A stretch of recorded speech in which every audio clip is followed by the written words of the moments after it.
Hi guys! At this point, pupunta kami ng Naga City para mamalengke para naman sa kukonsumuhin namin for the coming week.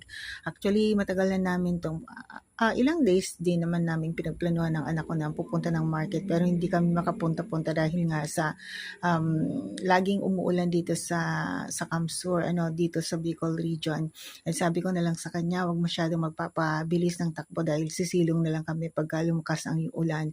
But since ginaganahan niya at magmotor ang anak ko, so nakarating kami ng Naga City People's Mall ng medyo basa. At this point din ay galing na ako niyan sa rooftop ng market para doon ako mamili kasi medyo mura doon yung presyohan. And naghanap din kami ng makakainan dahil umalis kami ng bahay na hindi pa kami nagla-lunch. So tamang-tama ito, from wet market pupunta naman kami ng groceries para mag-buy ng additional na kakailanganan namin sa bahay.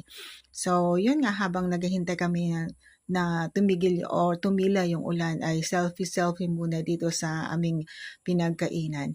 And after that, namalengke na nga kami or naggrocery na kami at masayang-masaya na naman si ako dahil meron na naman kaming kukonsumuhin para sa darating na weeks. Alam mo, yun yung na medyo pinoproblema ng may bahay, yung mga pag-grocery, isa na doon. So, that's it. Bicolano, Mauragon, Bicolana, Magallanon, Bicolano, Mabuuton, Bicolana,